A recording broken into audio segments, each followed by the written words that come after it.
안녕하십니까. 네, 오늘 또 처음 뵙는 분들 계시고요. 네, 반갑습니다. 자, 하나 물어보겠습니다.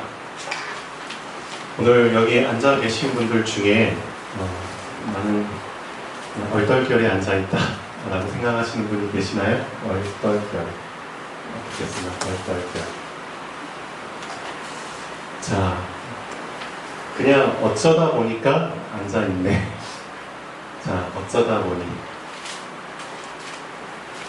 자, 이렇게 생각하실 수도 있을 겁니다.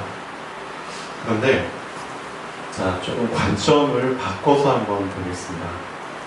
우리의 인생을, 자, 우리 각자의 인생이 있지만, 우리의 인생을 계획하신 분이 계십니다. 그렇죠? 우리는 그분을 하나님이라고 부르는데, 우리의 인생을 계획하신 하나님 입장에서 봤을 때 얼떨결에 그냥 앉혔을까요?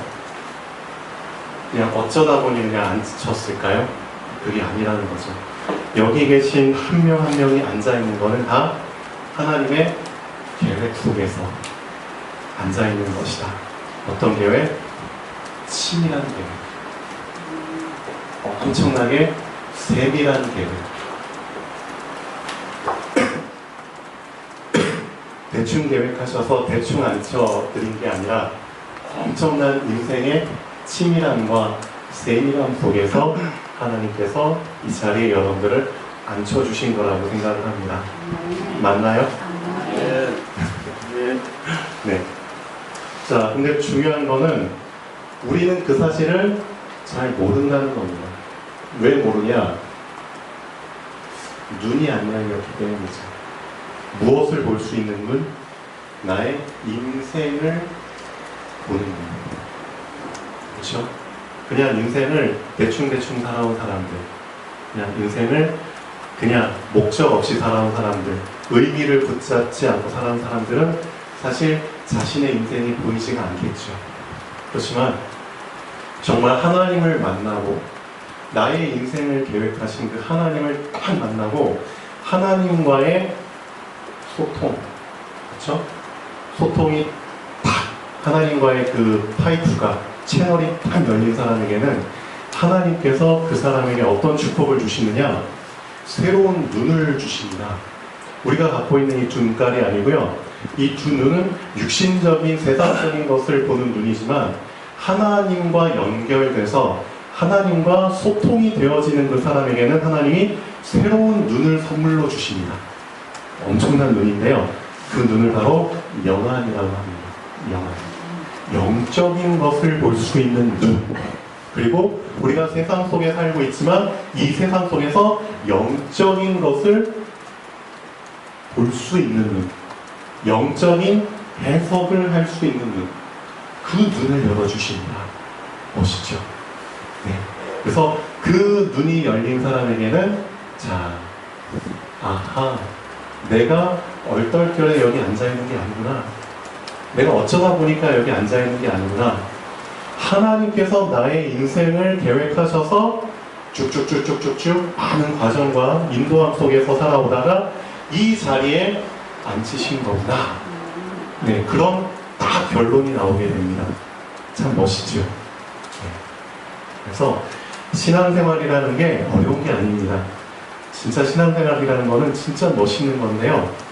눈이 열릴 때 그 신앙생활의 참 멋을 알게 됩니다. 남들은 보지 못하는 것, 그렇죠? 그것을 볼 수 있게 되고, 네. 남들은 갖지 못하는 것, 그것을 갖게 되죠. 그렇죠? 영안이 열린 사람만이 갈 수 있는 곳이 있고요. 볼 수 있는 게 있고요. 가질 수 있는 게 있습니다.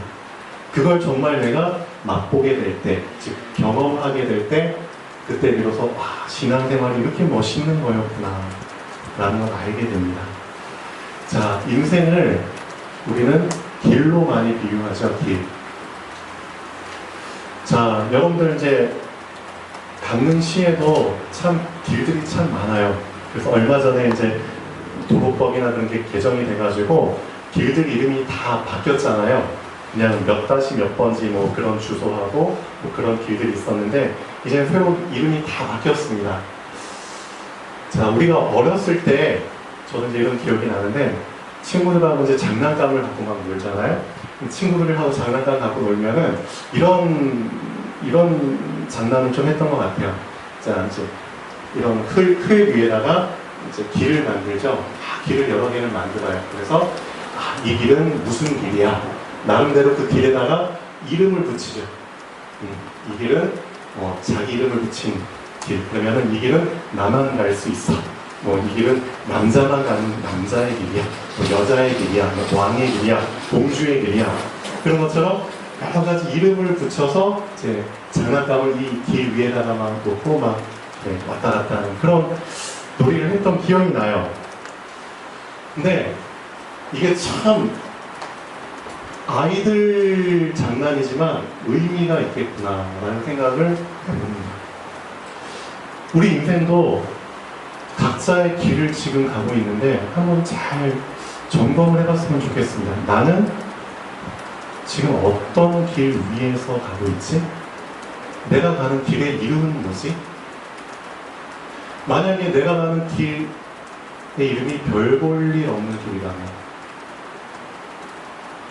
내가 만약에 별 볼 일 없는 길이란 그 이름의 길을 내가 가고 있다면 결국 나의 인생은 별 볼 일 없는 인생이 되겠죠. 그렇죠? 그 길 자체가 별 볼 일 없는 이름의 길이니까. 참 중요하겠다. 그 길이 무의미한 길. 그럼 참 무의미한 삶을 살게 되겠죠. 내가 만약에 살리는 길, 그 길의 이름이 살리는 길이라면 나는 살리는 인생을 살겠구나. 그렇죠? 반대로 죽이는 길. 그럼 나는 계속 누군가를 피해를 주고 죽이는, 나도 죽이고 남도 죽이는 그런 삶을 살다가 가겠죠.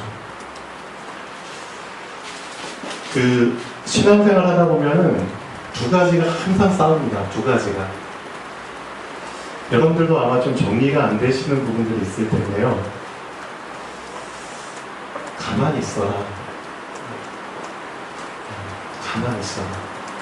이거 하고 가만히 있으면 안 돼. 움직여. 최선을 다해. 최선을 다해. 이 두 가지가 항상 싸우죠. 어떤 사람은 신앙생활은 가만히 있는 거야. 하나님이 문 열어주실 때까지는 가만히 있는 거야. 근데 어떤 사람은 그렇지 않아. 너가 할 부분이 있어. 최선을 다하는 거야. 항상 이 두 가지가 막 싸우죠. 여러분은 어떻게 생각하시나요? 자, 이 두 가지가 사실은 다 맞습니다. 맞는데 어떤 걸 기준으로 봤을 때, 어떤 관점으로 봤을 때 맞냐면은 시간표의 관점으로 봤을 때 맞는 겁니다. 시간표. 그래서 시간표를 잘 보셔야 됩니다. 하나님께서 이스라엘 백성을 모델로 주셨잖아요. 이스라엘이라는 민족을, 백성을 모델로 주셨는데 이 이스라엘 백성을 하나님이 인도하시는 것을 우리가 다 알고 있습니다. 창세기, 출애굽기 보면 다 나오잖아요. 그 이스라엘 백성을 어떻게 인도하셨느냐, 어떤 인생의 길로 인도하셨느냐, 그걸 보면서 우리 자신도 하나님이 어떤 인생들을 계획하셨고 어떻게 인도하실지가 대충 보이잖아요. 보이는데, 자, 제일 처음에 이스라엘 백성이 애굽이라는 곳에서 400년 동안 종노릇을 하게 됩니다. 알고 있는 내용이죠. 자, 그런데 모세를 통해서 10가지 기적을 통해서 빠져나오게 되죠. 자, 그리고 나서 광야에 입성을 하게 되는데 광야에서 또 40년 동안 살게 되죠. 여기저기 돌아다니면서. 그리고 나서 하나님이 약속하신 가나안이라는 땅에 들어가게 됩니다. 그런데 진짜 중요한 거는 여기에서 여기로 넘어갈 때 어딘가를 꼭 거쳐야 된다는 거거든요. 광야에서 가나안 땅 들어갈 때도 어딘가를 꼭 거쳐야 된다는 겁니다. 하나님께서는 뭔가를 거치도록 중간에 거치는 장소를 예비하셨다는 거죠. 자, 애굽에서 광야로 건너갈 때는 자, 홍해라는 곳을 준비해 주셨죠. 홍해. 광야에서 가나안을 갈 때는 요단이라는 강을 준비하셨습니다. 애굽에서 이제 다 빠져나왔어요. 그런데 바로 앞에 홍해가 버티고 있어요. 홍해는 사람이 건널 바다가 아닙니다. 엄청나게 넓은 바다거든요. 그리고 바다를 건널 준비도 전혀 안 된 상태에서 뒤에 애굽의 모든 군인들이 총 동원해서 죽이려고 지금 달려오고 있어요. 그런 상황에서 모세가 이런 말을 합니다. 너희는 가만히 있어. 이때 이런 말을 하죠. 너희는 가만히 있어라.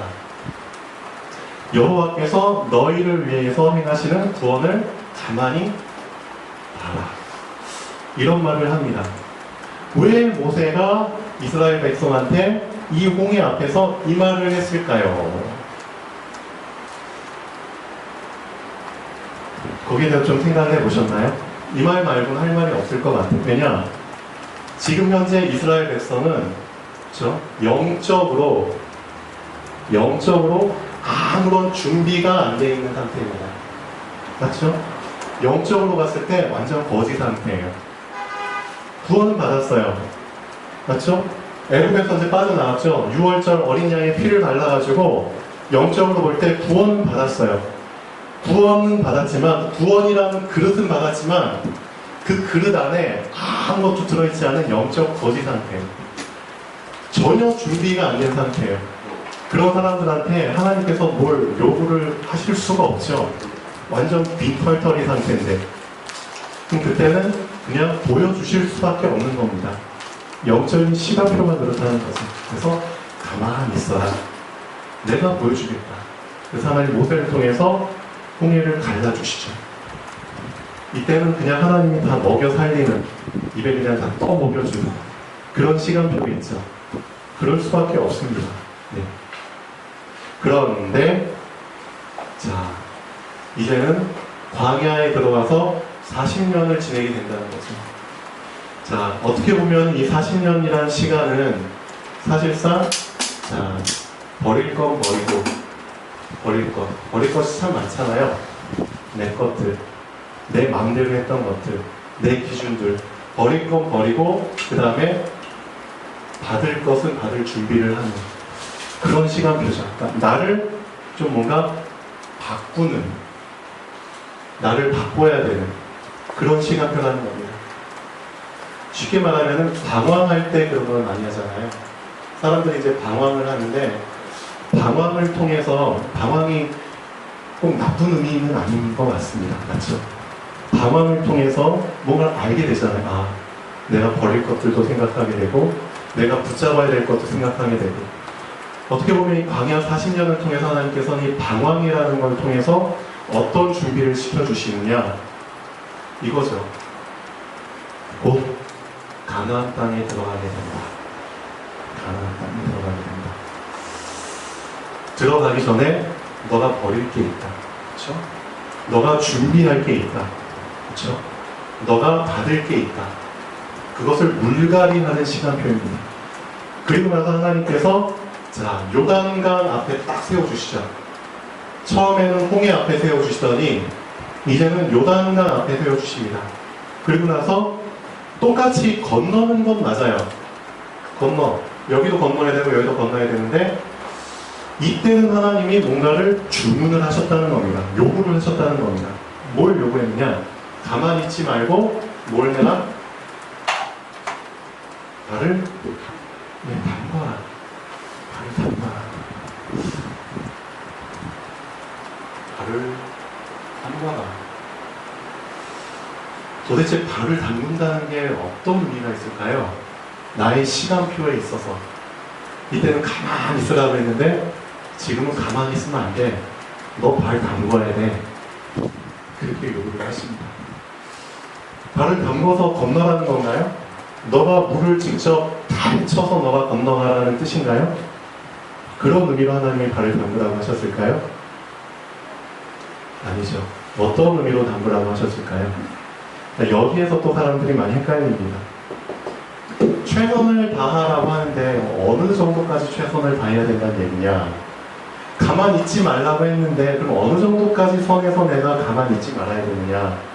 거기에 대한 저도 의문이 생기죠. 어느 정도까지 내가 해야 되느냐? 그게 또 잘 구분이 안 되는 사람은 계속 무대포로 밀고 나가죠. 그러니까 여기서 또 문제가 오죠. 그러니까 가만히 있는 사람 입장에서 볼 때는 이 사람이 또 되게 잘못되게 보이죠. 하나님께서 발을 담그라고 하시는 데는 중요한 이유가 있습니다. 너가 발을 담궈서 너가 직접 요단강을 가르라는 의미로 하나님이 발을 담그라는 게 아니죠. 어떤 의미로 담그라고 했나요?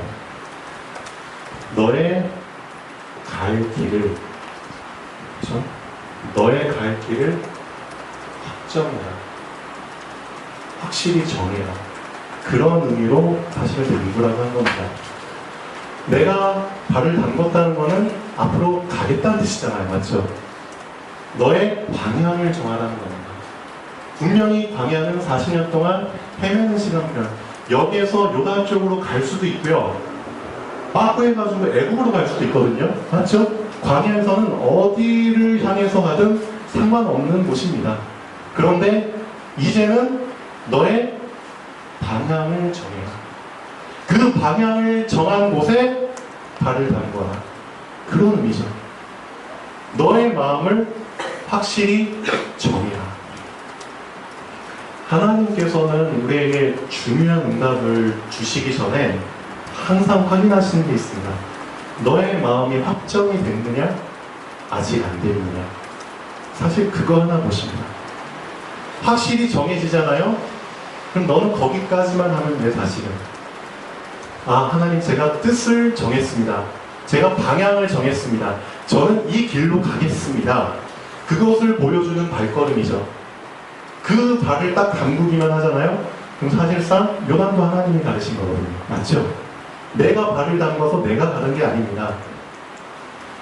홍해를 가르시는 거나 요단을 가르시는 거나 똑같이 하나님이 갈라주세요. 근데 홍해와 요단의 차이점은 이거라는 거죠. 이제 광야 40년 통해서 너가 버릴 거 버렸니? 너가 붙잡을 거 붙잡았니? 너가 이제는 어디로 가야 될지 방향을 정했니? 확정했니? 그러면 거기에 대한 사인을 나한테 좀 보여다오. 그런 의미로 발을 담궈라.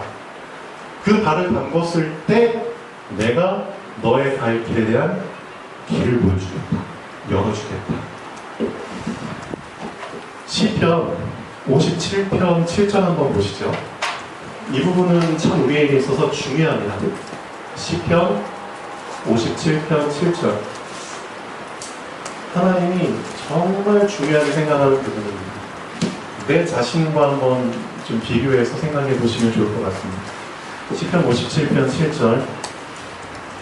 하나님이여, 내 마음이 확정되었고 내 마음이 확정되었사오니 내가 노래하며 내가 찬송하리이다. 자, 이 시편 기자는 두 번이나 반복합니다. 하나님이여, 내 마음이 확정되었고 확정되었사오니, 확실히 정해졌고 확실히 또 정해졌습니다. 저는 어떻게 했다고요? 이미 나의 길을 정했습니다. 내가 가야 될 길을 정했습니다.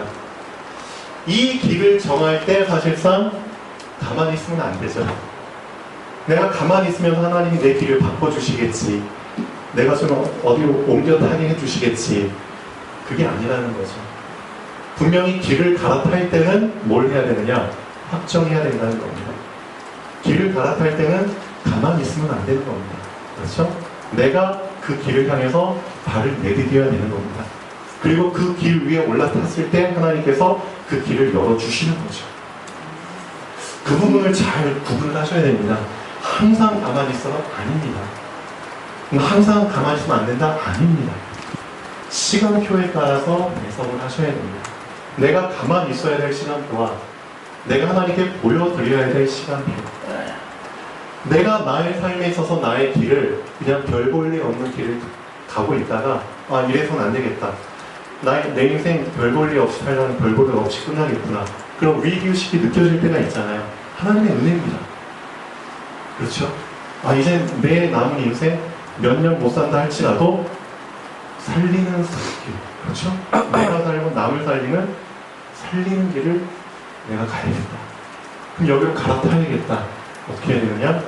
확정. 그렇죠? 하나님, 제가 이 길을 위에 올라타겠습니다.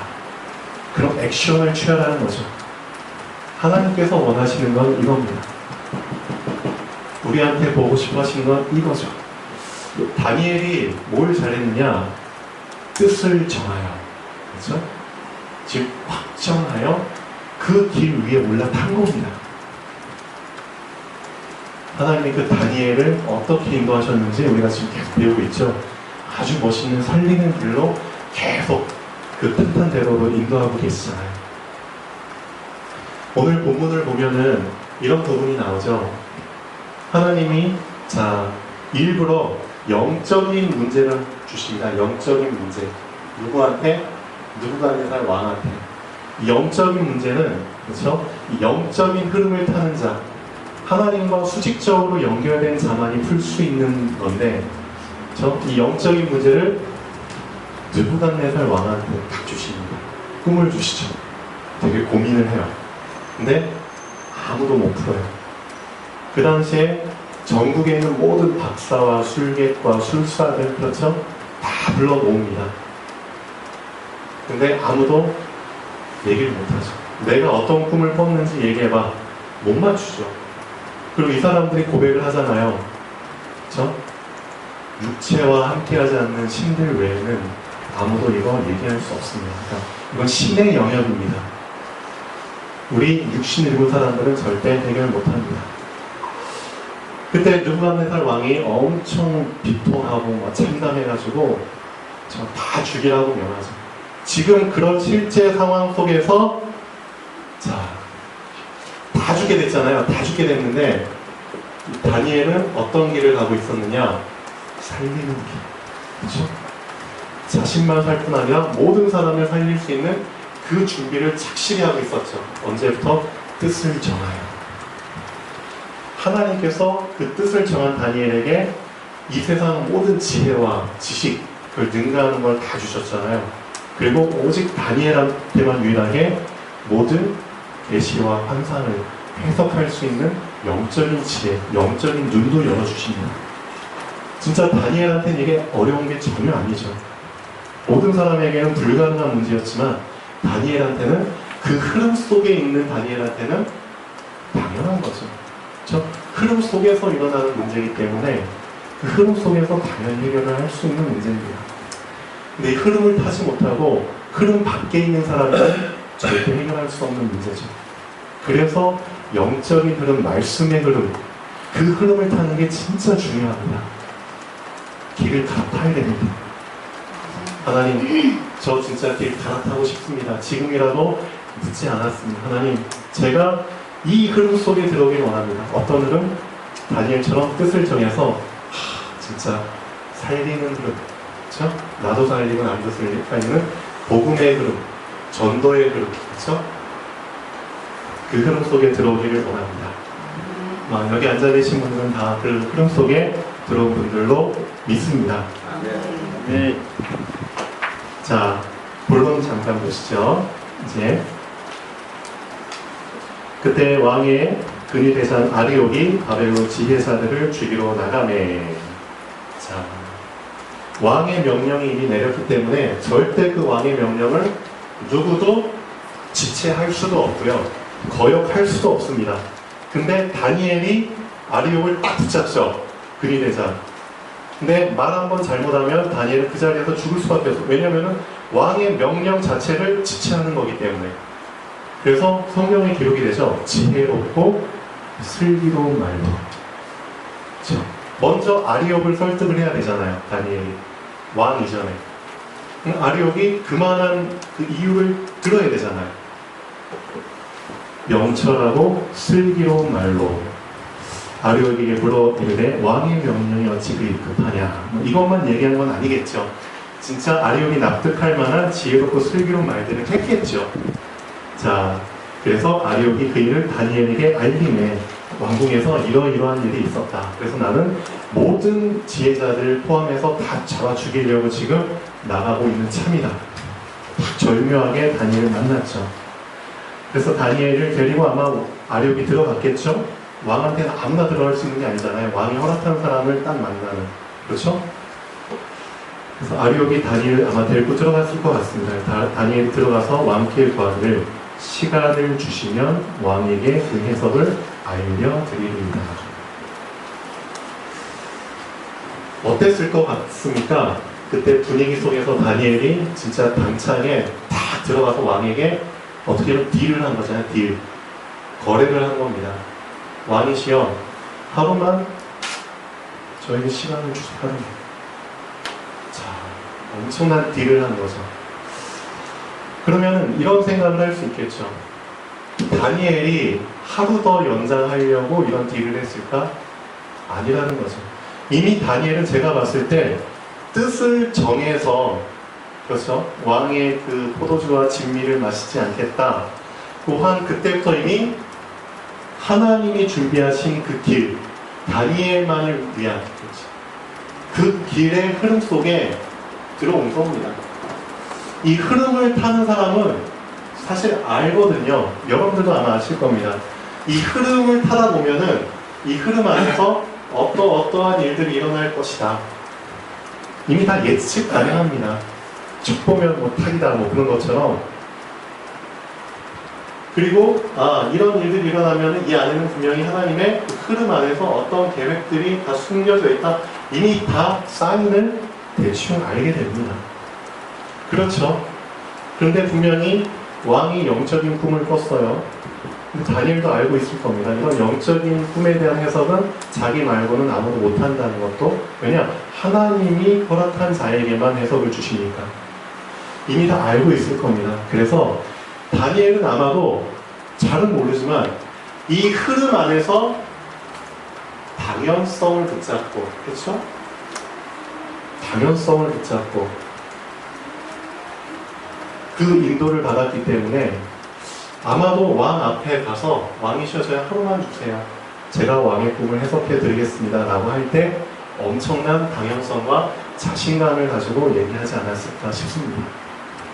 진짜.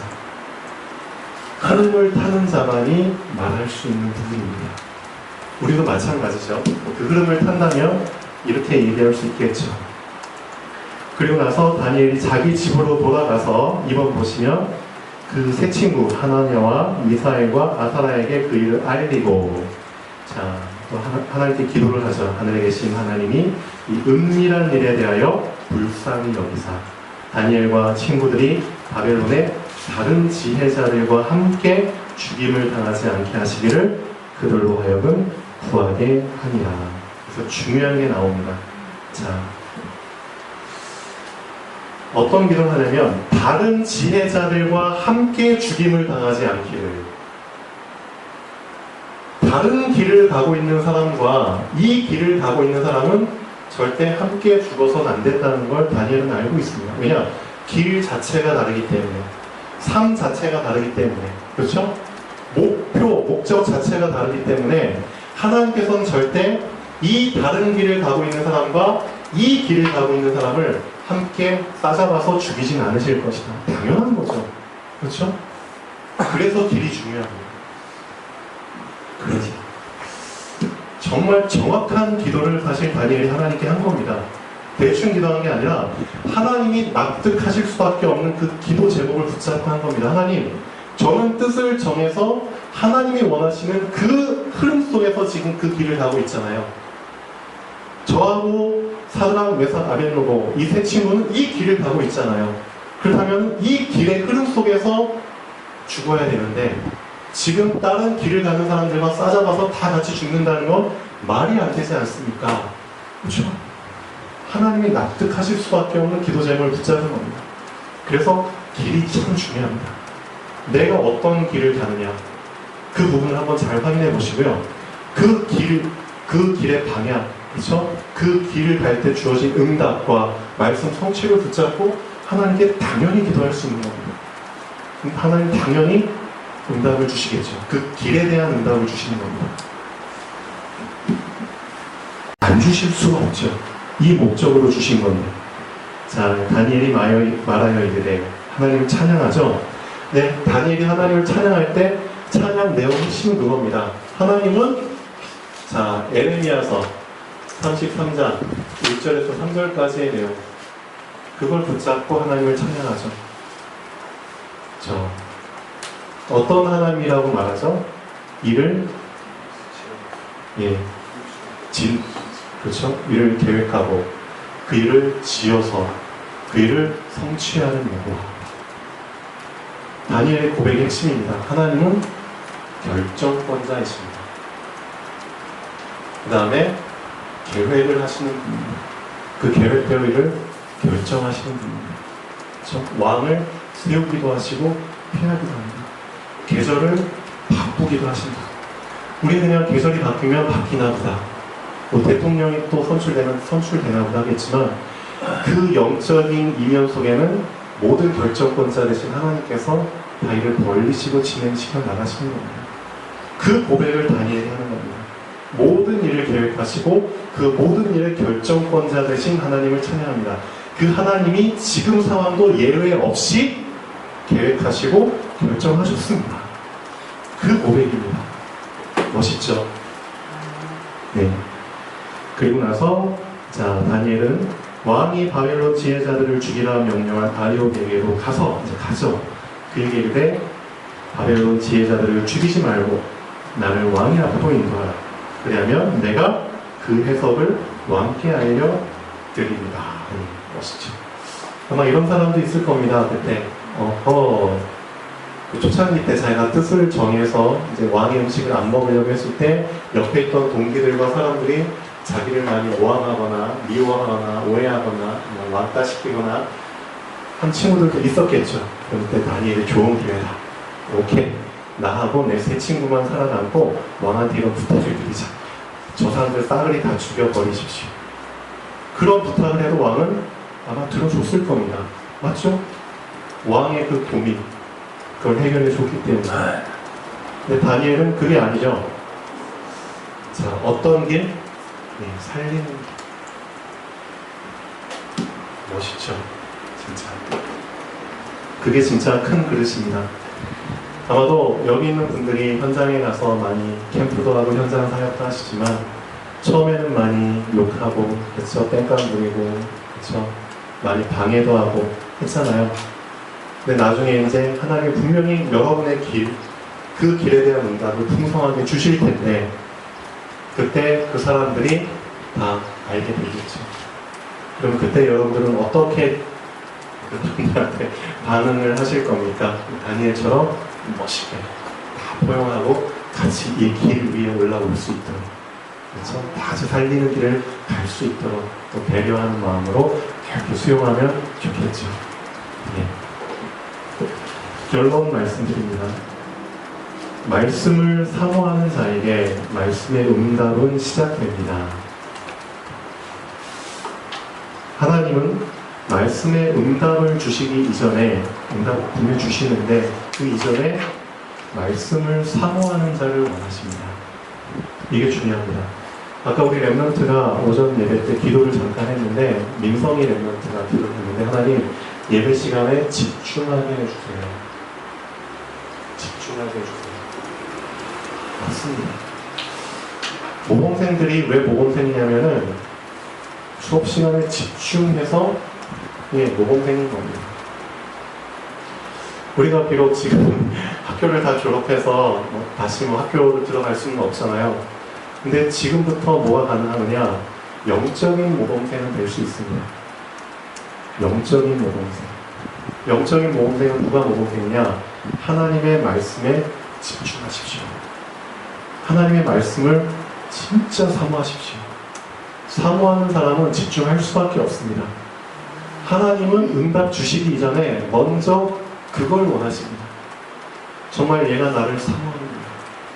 얘가 지금 나에게 집중하고 있구나. 그렇죠? 그 사람에게 이 말씀의 흐름 속에 들어와서 응답받는 건 당연한 거겠죠.